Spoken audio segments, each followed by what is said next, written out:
सोमवार का दिन भगवान शिव को समर्पित है। ऐसा कहा जाता है कि अगर सोमवार को भगवान शिव की सच्चे मन से पूजा की जाए तो सारे कष्टों से मुक्ति मिलती है और सभी मनोकामना पूरी होती है। शिव सदा अपने भक्तों पर कृपा बरसाते हैं। मान्यता है कि भगवान शिव को खुश करने के लिए सोमवार को सुबह उठकर स्नान करने के बाद भगवान शिव की आराधना करनी चाहिए। वेद कहते हैं कि जो जन्मा है वह मरेगा, अर्थात जो बना है वह फना है। वेदों के अनुसार ईश्वर या परमात्मा अजन्मा, अप्रकट, निराकार, निर्गुण और निर्विकार है। अजन्मा का अर्थ है जिसने कभी जन्म नहीं लिया और जो आगे भी जन्म नहीं लेगा। प्रकट अर्थात जो किसी भी गर्भ से उत्पन्न न होकर स्वयंभू प्रकट हो गया हो, और अप्रकट अर्थात जो स्वयंभू प्रकट भी नहीं है। निराकार अर्थात जिसका कोई आकार नहीं है। निर्गुण अर्थ में किसी भी प्रकार का कोई गुण नहीं है। निर्विकार अर्थात जिसमें किसी भी प्रकार का कोई विकार या दोष भी नहीं है। अब सवाल यह उठता है कि फिर शिव क्या है? वे किसी न किसी रूप में जन्मे या प्रकट हुए, तभी तो उन्होंने विवाह किया, तभी तो उन्होंने कई असुरों को वरदान दिया और कई असुरों का वध भी किया।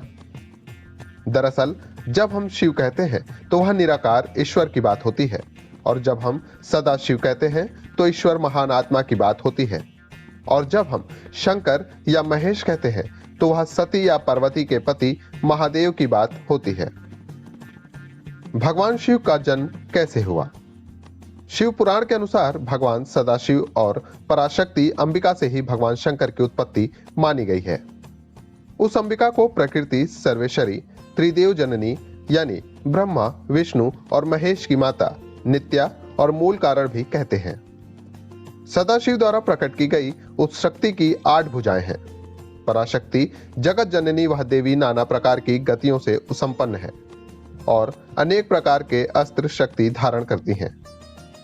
वह शक्ति की देवी काल स्वरूप सदाशिव की अर्धांगिनी दुर्गा है। उस सदाशिव से दुर्गा प्रकट हुई। काशी के आनंद रूप वन में रमण करते हुए एक समय दोनों को यह इच्छा उत्पन्न हुई कि किसी दूसरे पुरुष की सृष्टि करनी चाहिए, जिस पर सृष्टि निर्माण का कार्यभार रखकर हम निर्वाण धारण करें। इस हेतु उन्होंने वामांग से विष्णु को प्रकट किया। इस प्रकार विष्णु के माता और पिता काल रूपी सदाशिव और पराशक्ति दुर्गा हैं।